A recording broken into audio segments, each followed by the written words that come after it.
Okay. Good day, class. So, let's discuss now the transit rule, okay, for traverse adjustment. So, the difference, last meeting we talked about compass rule, okay? So, transit rule is a method of,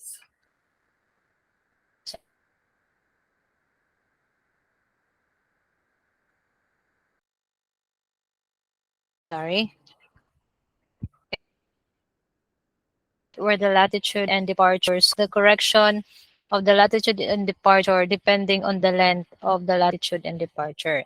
So the transit rule states that the correction to be applied to the latitude or to departure of any course is equal to the latitude or departure of the course, and then you multiplied it by the ratio of the total closure in latitude or the ELAT or EDEP, and to the arithmetical sum of all the latitude or departure of the traverse. So to understand it better, this is the representation or mathematical representation of that.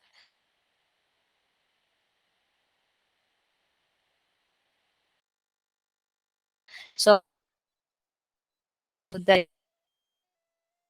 times the latitude plus the summation of the south latitude. This is for the correction for latitude. Okay. So as you can see, it is inside the absolute sign because south latitude here is always negative. So we will be disregarding the sign for the south latitude. Okay, all we need to do is to get the summation of the north latitude and south latitude. All right, for the correction of departure, we have the departure multiplied by EDEP or the total error and multiplied by the summation of east departure plus the absolute summation of west departure. Okay? So this is just the difference between the transit rule and compass rule. As you remember, compass rule is uh, mas simple siya because ang kailangan niya lang is the ilat multiplied by d over capital D. No? It is depending upon the e latitude or e departure and the distances. Okay? Of the traverse. So here it is more on depending on the latitude and departure, right? Okay. All right.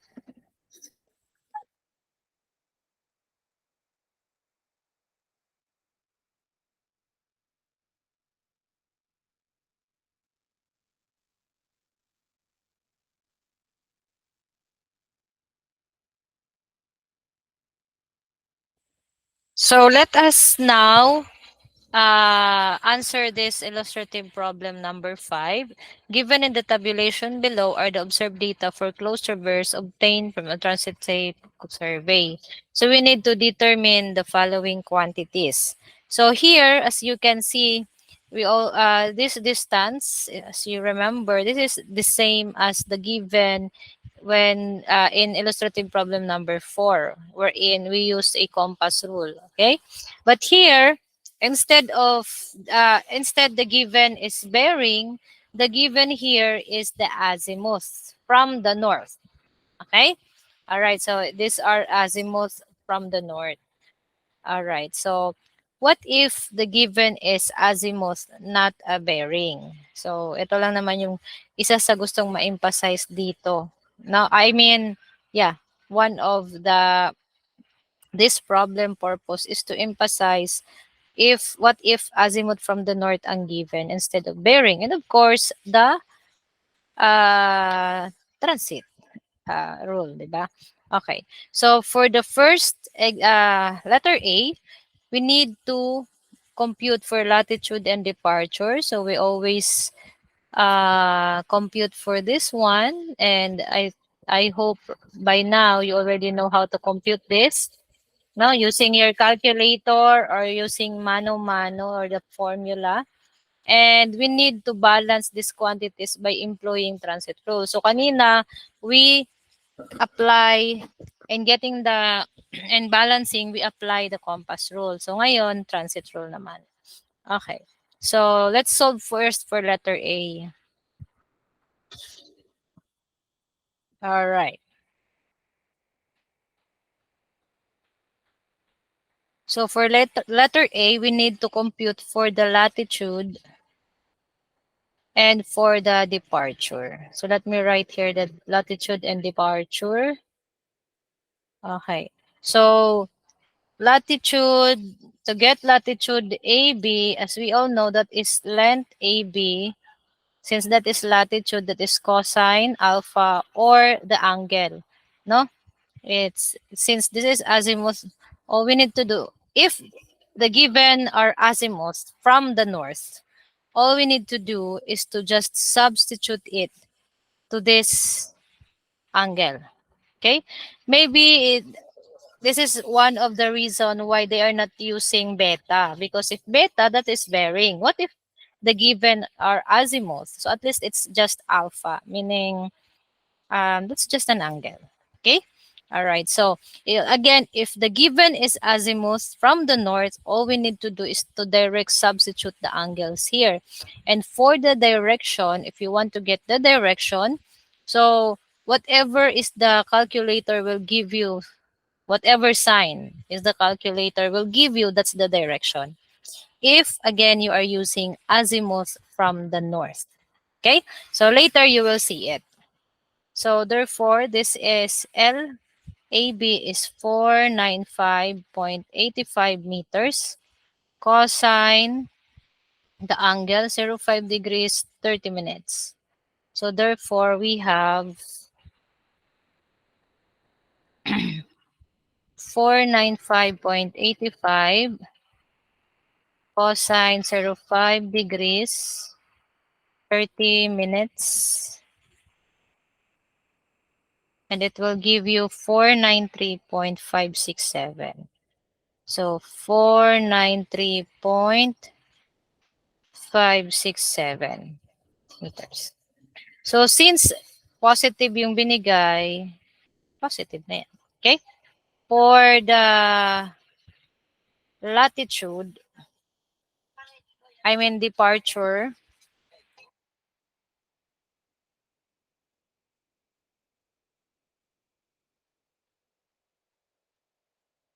so that would be equal to length AB sine alpha.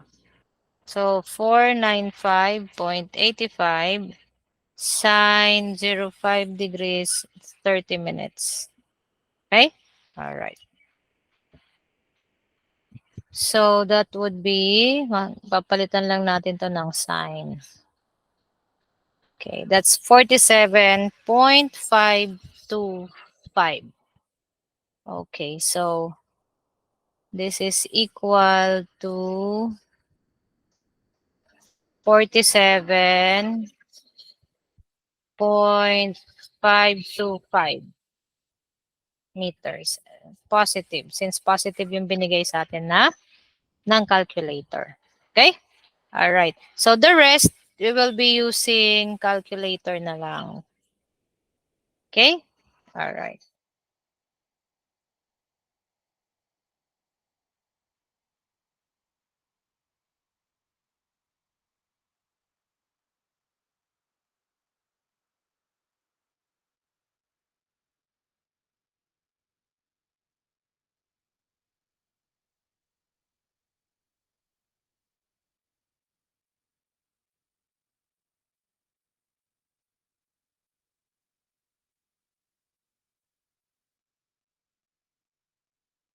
So that would be 590.534.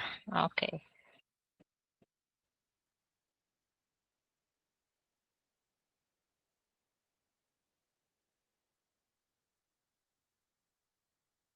For departure BC, that is equal to the second value.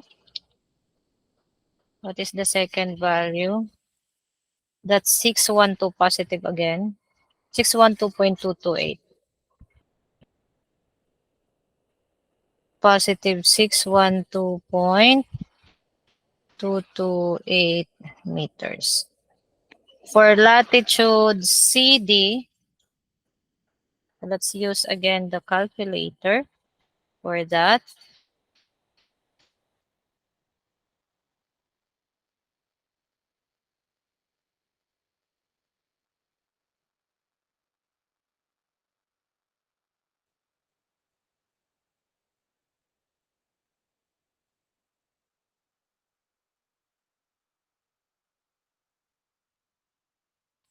So as you can see here, it give us negative, no? Negative 325.526. So that's the meaning that this is in south. Okay, because this is the latitude. All right, that's negative 325.526.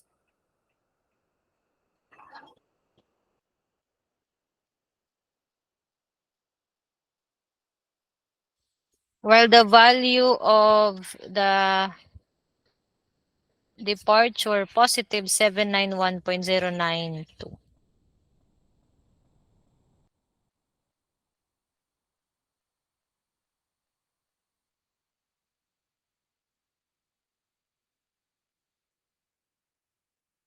So this is the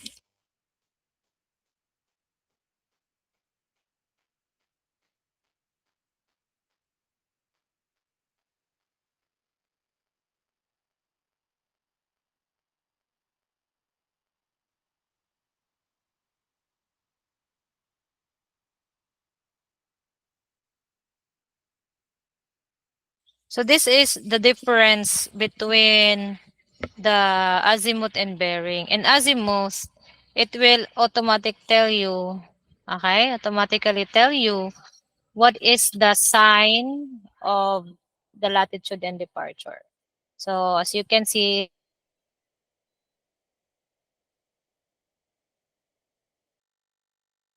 it gives a departure meaning that is in east. Okay? All right. So that's the only difference of the two. All right. So let me finish everything. And as you can see, guys, the departure and the latitude that we are getting here is the same as the departure and latitude in an illustrative problem number 4. Okay? So these are the meaning these are the corresponding azimuth of all the bearing that are given in the first example. So since we're getting the same values, um, let me just input all the latitude and departure kasi na-compute na natin to last meeting. So if you want to check it, you may continue this doing you may continue computing all of this no hanggang sa FA. Okay? But again, I am guaranteeing you that it will give you the same latitude and departure in illustrative problem number 4 because these are the corresponding azimuth of the bearing, of those bearing in illustrative problem number 4. So here, this problem is just want to give you an example na azimuth yung given from the north. Sige. Let's compute pa another one para isa na lang. Ito na lang DE. Okay. Shift rect. DE is 1020.87. Shift, comma, and the azimuth 167 degrees 35 minutes. So please check your notes. So it will give you negative, right? Negative 996.992. The same as the latitude that we get in line latitude DE, no, in the first problem. Okay? All right. So let me write everything na lang po, no? So the other one is positive 219.507. I hope you already watch the compass rule kasi parehas lang ito. No, yung makukuha nating latitude and departure kasi yung given natin are the same except for dito naka-bearing, ngayon naka-azimuth. So let me just write everything here para madali tayo. Okay? So this would be the latitude DE is negative 996.992 meters. Departure DE, that is 219.507 meters. For latitude EF, that is negative 121.956 meters. For departure EF, that is negative 110.584 meters. And for latitude AF, that is 377.189 meters. So please check na lang if you want. AF is negative 541.695 meters. Okay. Oops, what happened? Nasaan na tayo? Ang layo na natin. Wait a minute.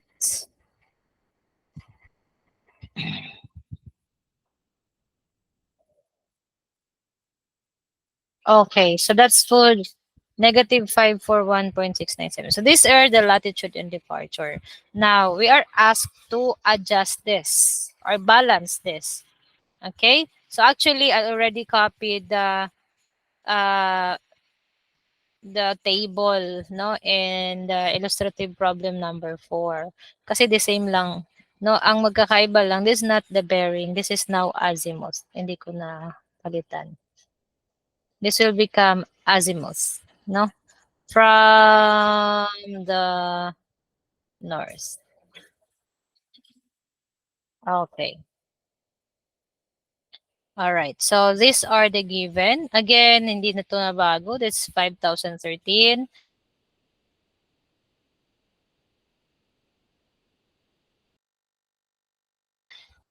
Summation of the north latitude, summation of south latitude, summation of east departure and west departure. Okay? And this is the E depth, 18.072 meters. So they are just the same. Now, dito sila magkakaiba. Since transit rule ang gamit natin, in order for us to get the correction, so latitude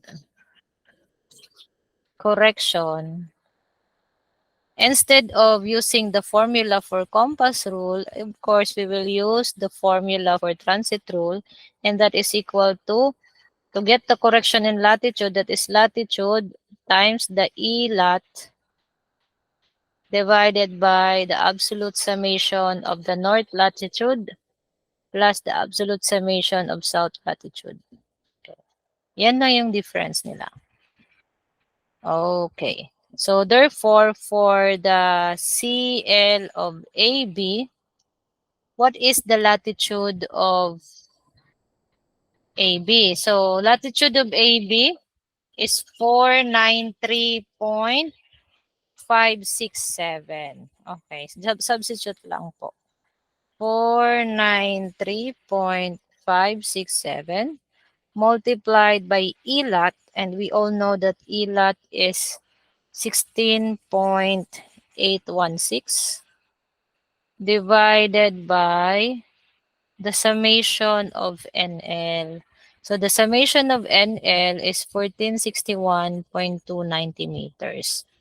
So that would be 1461.290 meters plus 1444.474. So that is absolute value. So kahit negative yan, maging positive yan, no? 1444.474. And this will give you, where's the calculator? So this would be 493.567 multiplied by 16.816 divided by the absolute, or I will not put the absolute sign, so I will just automatic make all of this as positive plus 1444 0.474. It will give you 2.856. So that's the correction at AB. 2.856. So this would be 2.856 meters. That is the correction for AB.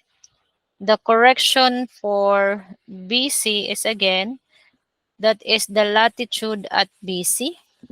So latitude at BC is 590.534. So that would be 590.534 multiplied by 16.816, which is the ELAT, divided by 1461.290 plus 1444.474. As you can see, constant ang ELAT, summation of north latitude and summation of south latitude absolute. So magchi-change lang po dyan is only the latitude, because that would be the latitude of AB, BC, CD, DE, EF, and AF. Okay? All right. So this is equal to, so we will just change this value, 590.534. So it will give you the correction 3.417. So 3.417 meters. So CLCD, so let me just directly input it in the calculator. So let's go to the latitude CD. So for latitude CD, we have 325.526. So the correction therefore is 1.884. 1.884 meters. For the correction at DE, so again, let's go back to the table and calculator. So we will just change this latitude. Latitude of DE is 996.992. So that is equal to 57 or 5.770, right? 5770. So let me write it here. This would be 5 5.770 meters. Okay? All right.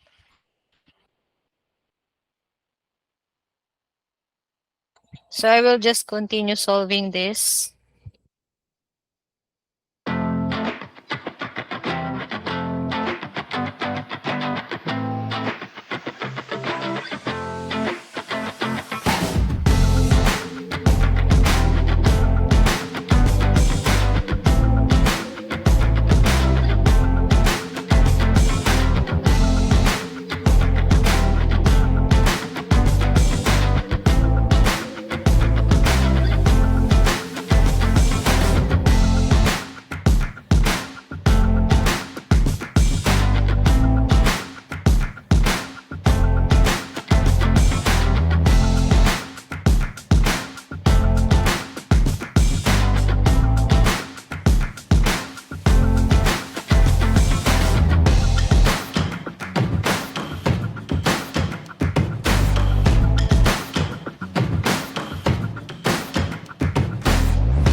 Okay, so these are all the correction in latitude using the transit rule. So after getting the correction, again, we can now adjust the latitude. Okay? All right.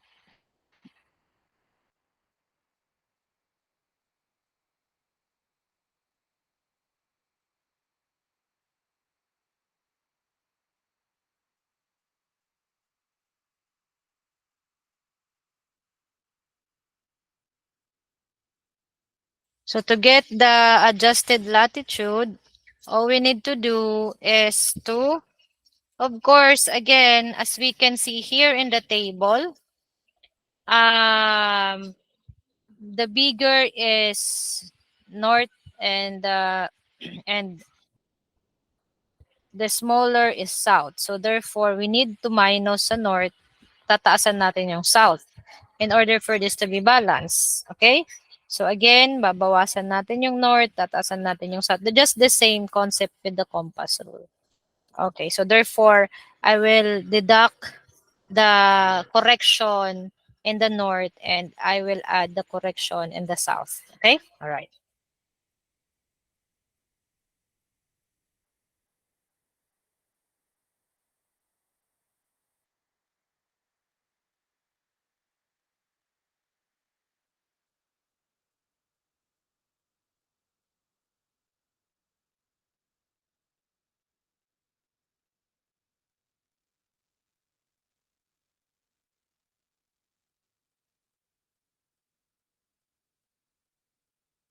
So it will give me 490.711.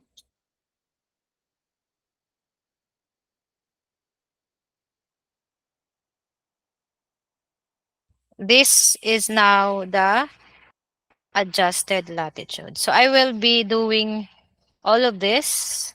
Okay, so you may do it with me, no? While I am solving this, you're also solving in your papers. And let us see if we are getting the same answer. Okay, so let me just continue solving this.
So this time we were going to add it because that is in the south. Okay? Again, we need to add, dagdagan natin yung mga south. So since nasa south yung 325.526, we will add the correction. Okay? All right.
So this time, 377. Oh. So 377.189 is in north. So minus tayo.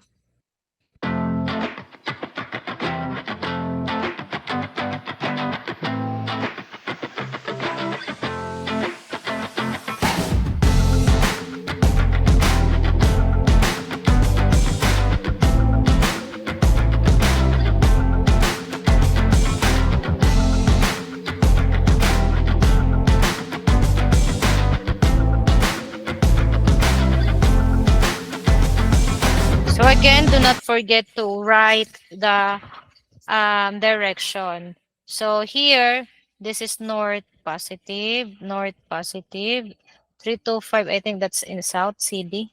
Let me check. Yes, negative, negative, negative, positive. Negative, south, south, north. Okay. Now to check if we adjust it correctly, all we need to do is to get the summation of the latitude, corrected latitude. Okay? So if we're going to get the summation, or that is ELAT, diba? That's algebraic sum of the latitude and departure. So this must be equal to 0. Okay? So kanina, it's not equal, no? Kapag we get the summation of this, it will give you 18.816 meters. So dapat kapag na-adjust natin, 0 na to. Okay? So this is also equal to summation, or this is also equal to ELAT. Tingnan natin, dapat 0 na yung ELAT natin. So let me compute it.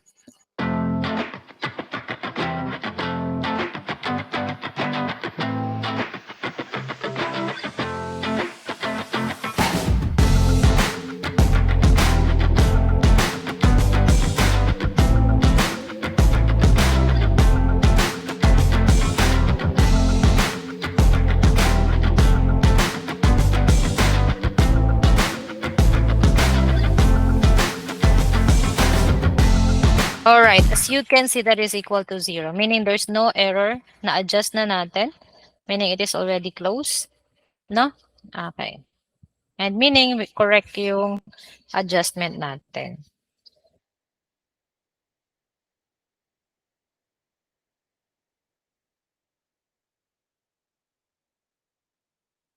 That would be the error in, the adjusted latitude. Let's go now to adjusted departure. So to compute for the adjusted departure, so departure adjusted,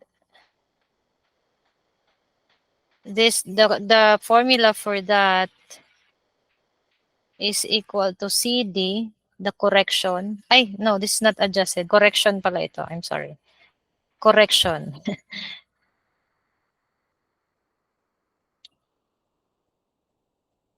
Let me use yellow muna. Departure correction. Okay. So that would be the departure multiplied by the E depth over the absolute value of the summation of the S departure plus absolute value of the summation of the west departure, meaning they are always positive. All right. So therefore, isa-isa na naman natin. For the correction and departure of AB, that is equal to the departure at AB. So departure at AB is 47.525. All right. So this would be equal to 47.525 multiplied by E depth. E depth is 18.073. Ay, sorry. What happened?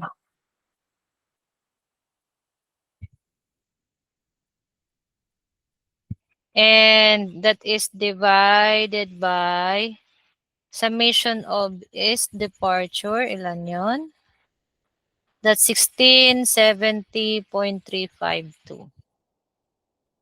So we have 1670.352 plus west departure is 1652.279. Since that is absolute values, I will be getting the positive. I will be writing positive lang, no? So that would be 1652.279. So therefore, this is equal to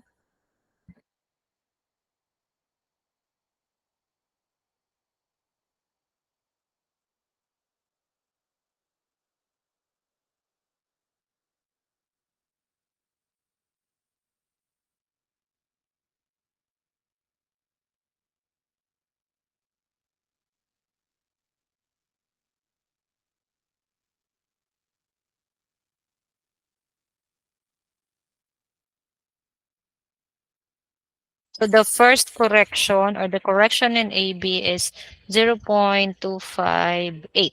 So this is 8 because this is already an even number. So ito 5. Pag even number na, you don't need to round it off. Okay? All right. That's 0.258.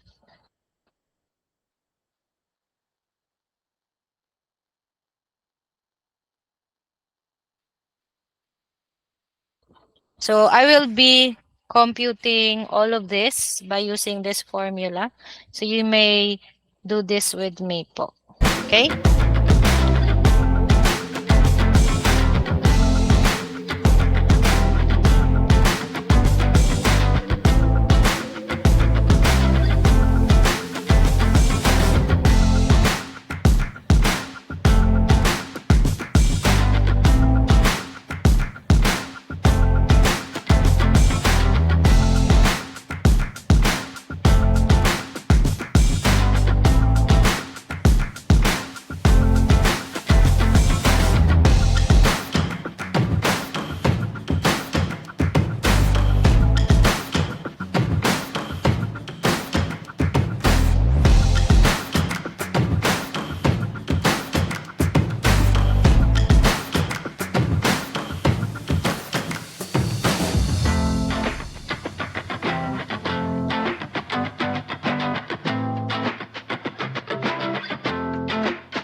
All right, so these are all the departure correction. Now, let's compute for the adjusted departure. So again, to compute for adjusted departure, let's us check where to add and minus.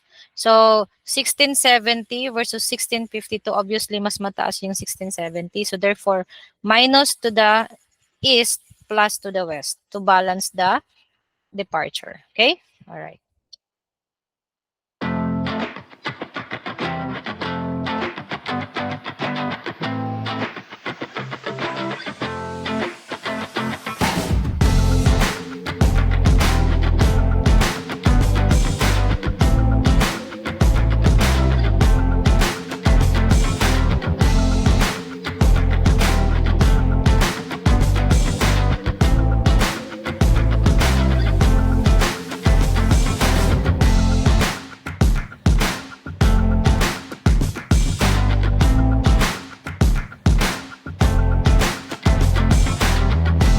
So while I'm doing this, guys, you may also compute, no?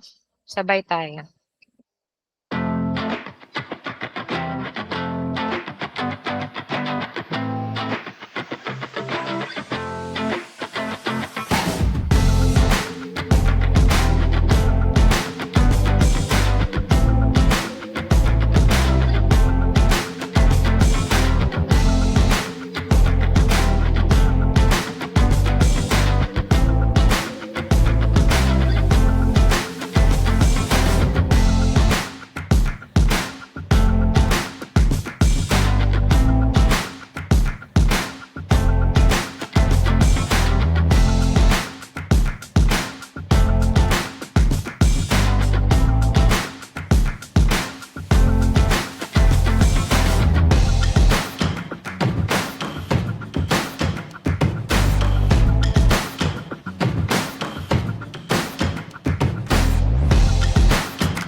So as you can see here, minus pa ito. Minus pa pala ito. Kasi departure, it's east pa. Minus natin yung east.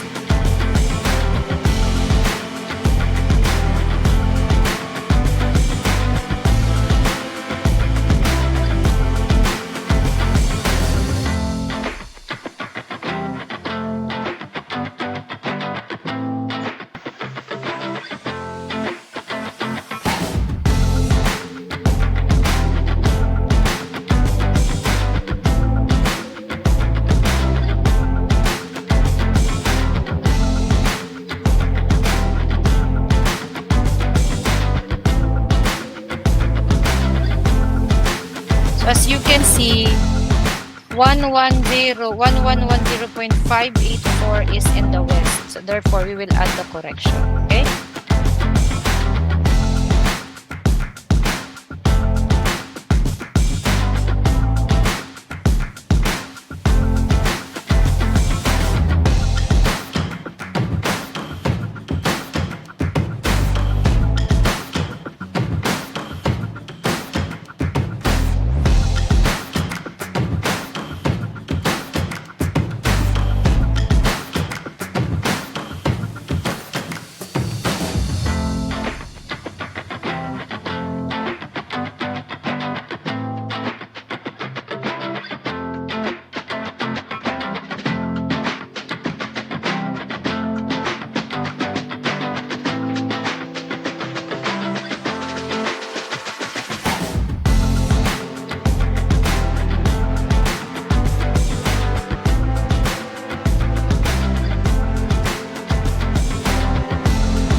So this is east, east, east, west, negative.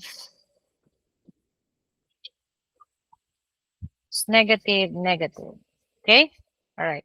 Now, to check if we do the balancing correctly, we just need to get the summation of departure adjusted. It is also equal to E depth. This must be equal to 0 or a little bit more, a little error lang. Okay? So let me compute it.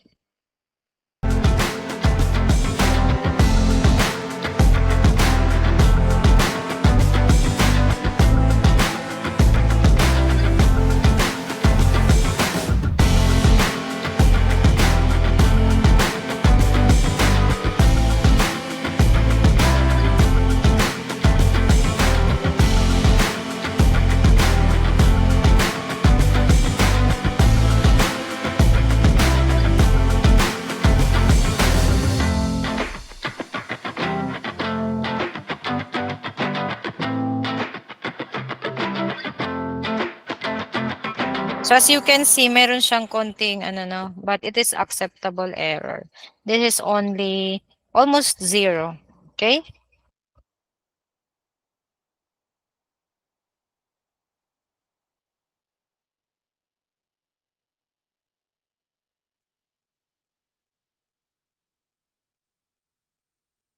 All right. So therefore we balance it correctly.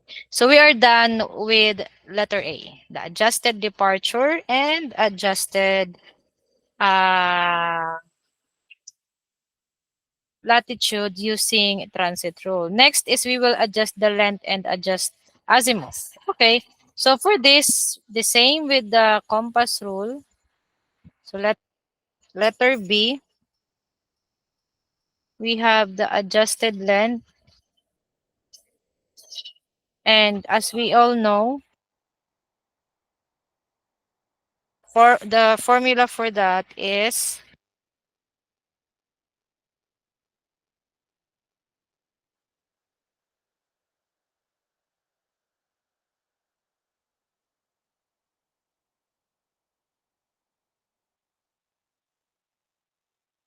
okay. So to get the adjusted length or the corrected length, the formula is just L prime or the adjusted is equal to the square root of the latitude, corrected latitude or adjusted latitude squared plus the departure, uh, adjusted departure squared. Okay? So just the same with compass rule. Hindi po yan mababago. Okay.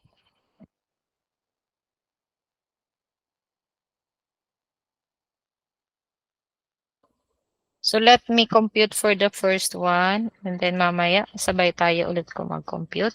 So for the adjusted AB, length of AB, that would be the square root of the adjusted latitude. Adjusted latitude is 490.711.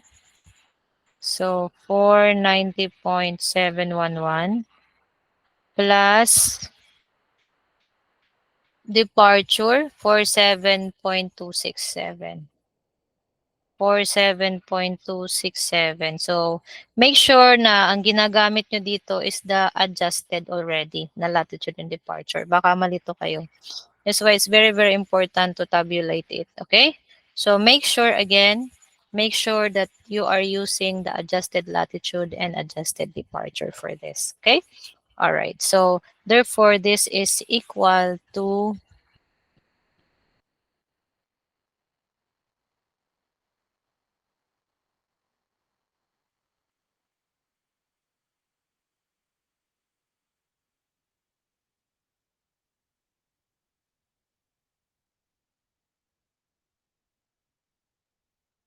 so that is equal to 492.982.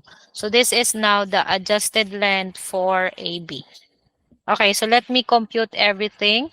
So please do this with me.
All right, so these are now the adjusted length.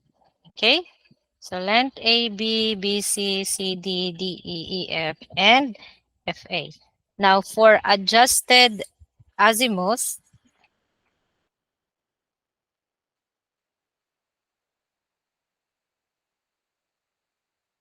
again, we're using the formula theta is equal to tangent, inverse tangent of departure over latitude. Okay? All right.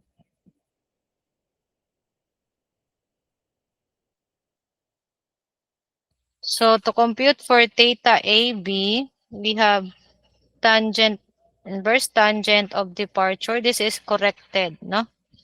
So for corrected departure, that's 47.267 over 490.711. Okay, so therefore I will get the angle here equal to,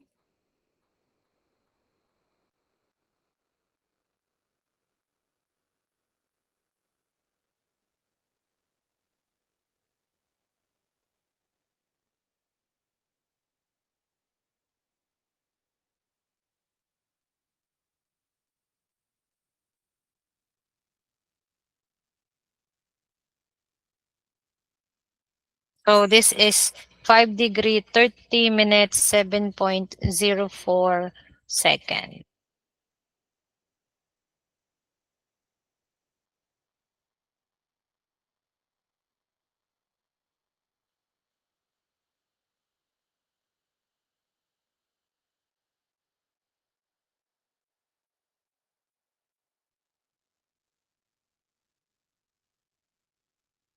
So this is now the adjusted azimuth, or I can just write this as 5 degrees 30 seconds. Since 7.04 is just a little second, no? So kapag dumating yan ng 30, mga 30, pwede mo nang i-round off to 31. But since that is only 5.04 seconds, so we can just use 5 degrees 30 minutes. Okay? All right. Or you may just write this one in your solution. No, yung exact.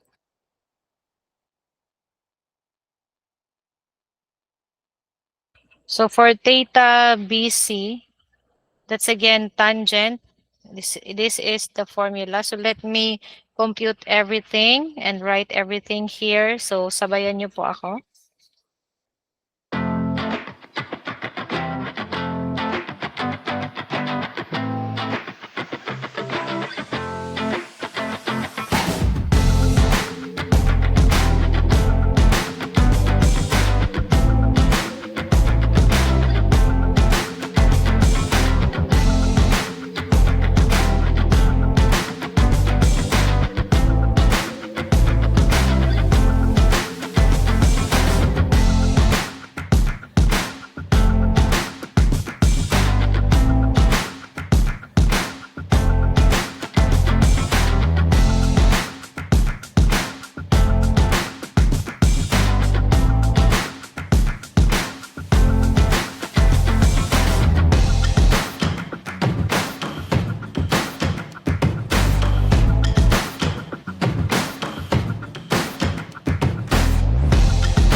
So as you can see here in theta CD, so please listen first.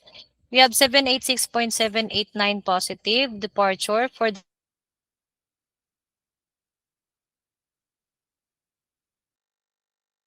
negative, I mean,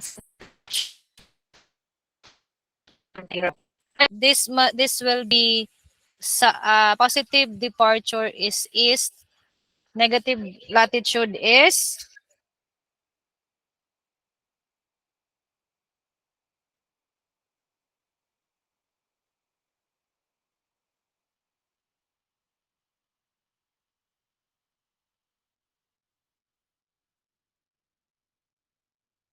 So if I'm going to plot this, dito ko na lang ilagay. Ano po? This is north, south, east, west. Meaning the angle 67 degrees 24 minutes 22.04 second is this here. That's the angle CD na na-compute natin. Remember, we need the azimuth from the north. So the azimuth from the north, therefore, is this one.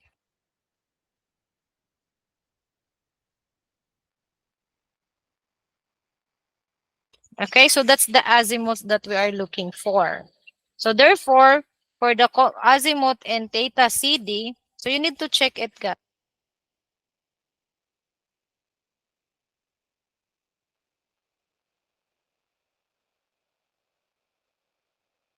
So this is equal to, that must be 180 degrees minus the angle that we computed. That's 67 degrees, 24 minutes, 22.04 seconds. So this will be the azimuth for CD.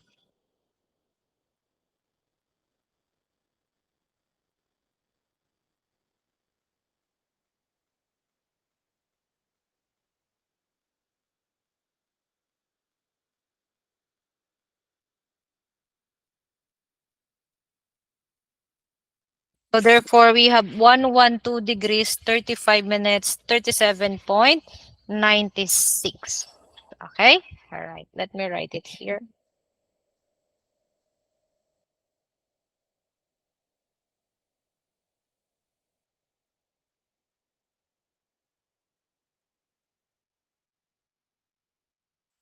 Or that would be 112 degrees, 36 minutes. So this is the adjusted azimuth. So you may know it, guys, kasi remember, we will just adjusting it. So 67 yung nakuha natin. Alam mo kaagad na that is not the azimuth since the original azimuth is 112 degree 22 minutes. So imposible namang maging 67 yan, ang layo. So obviously, that's not the azimuth yet.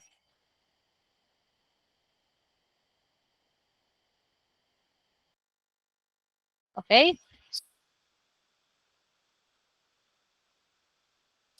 So, medyo check nyo naman if you are getting the adjusted azimuth or not.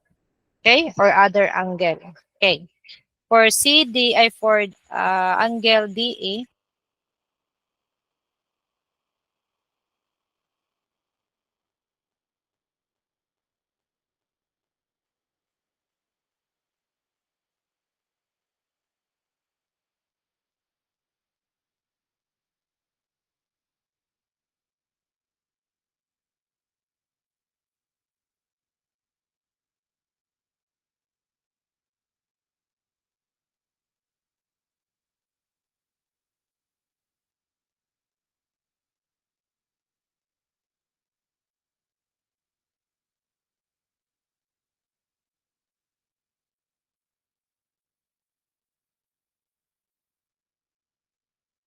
so meaning po dito, the direction of this is departure positive, east, negative, southeast ulit.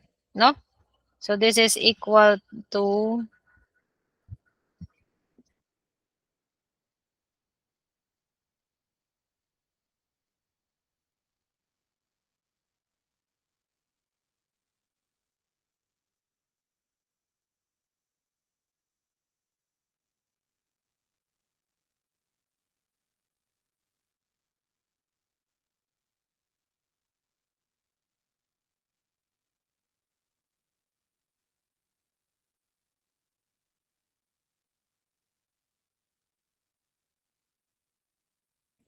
So we get 12 degrees, 16 minutes, 56.28. So, ang ina-adjust natin na azimuth is DE. Dapat nasa 167. So, meaning this is not the azimuth yet. Okay? So, we need to analyze it. Okay. Let me write it this first.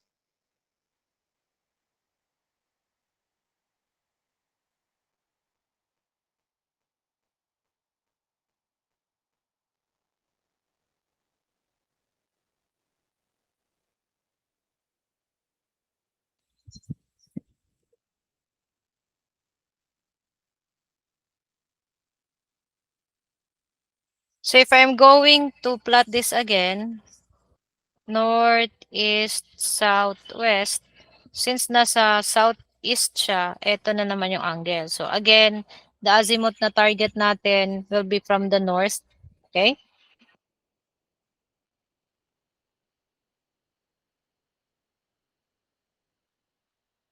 So, this must be the azimuth. Again, that's 180 degrees minus this angle.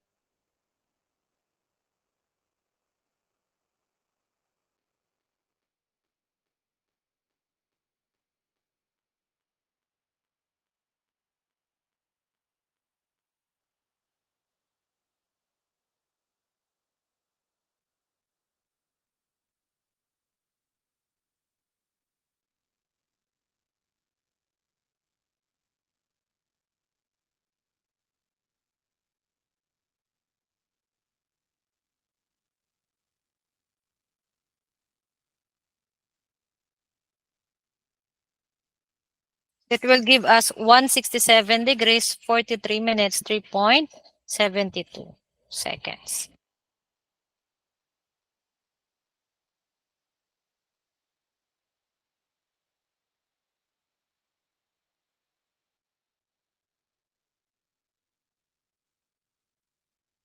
Or that is simply 167 degrees, 43 minutes. Okay? So this is the azimuth DE. So that is the adjusted, no? The original or the observed is, let's check. So that's 167 degrees, 35 minutes. Okay.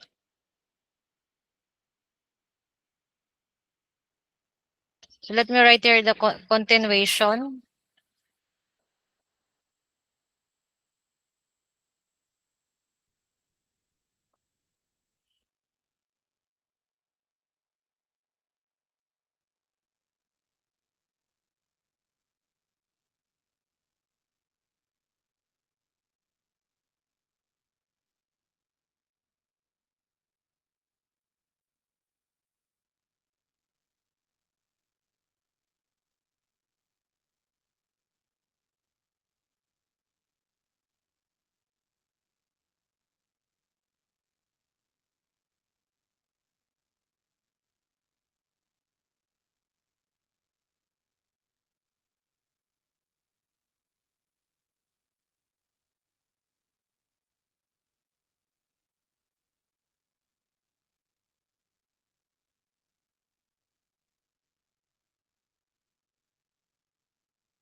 So we get the angle 83 degrees, 43 minutes, 52.16 seconds.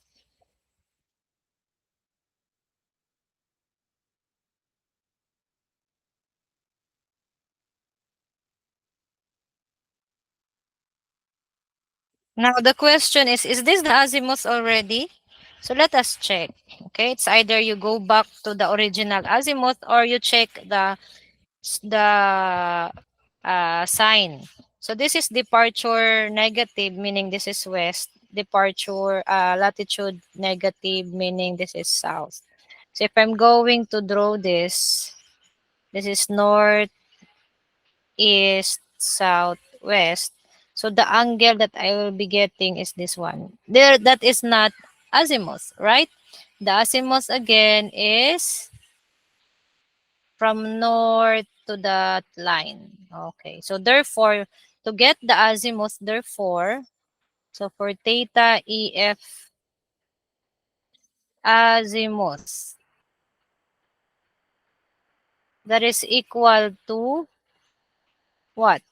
That angle theta na na-compute natin plus 180 degrees. So 83 degrees, 43 minutes, 52.16 seconds plus 180 degrees, 00 minutes, 00 seconds. So therefore, we have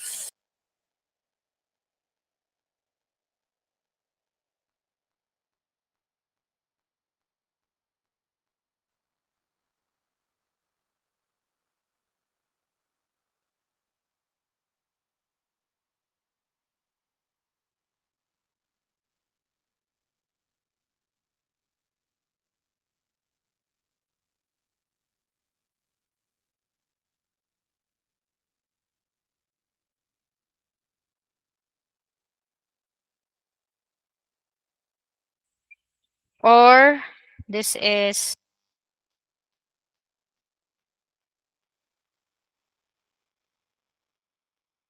so these are now the azimuth for EF. Okay, 263 degrees 44. This is now the adjusted. Okay. So the last one,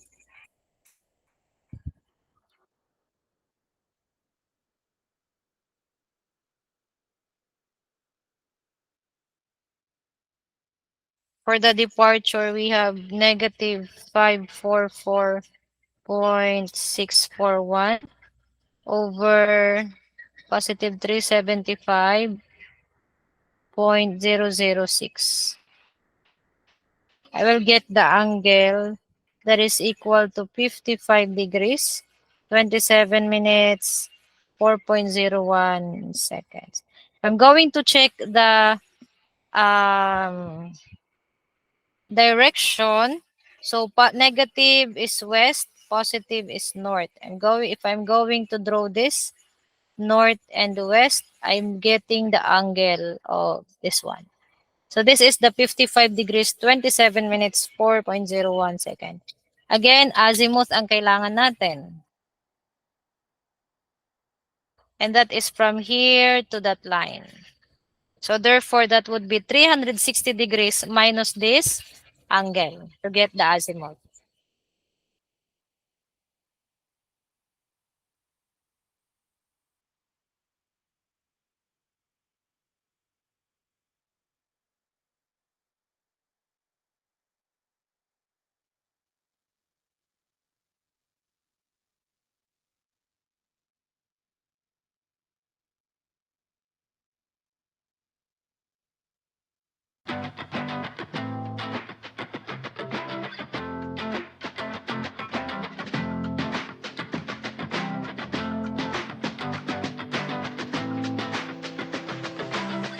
So that would be 304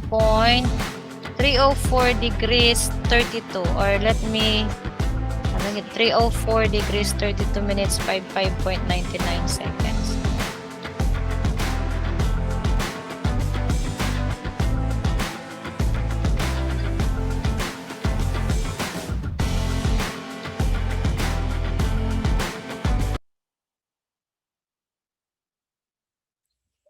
Or this is equal to 304 degrees 33 minutes.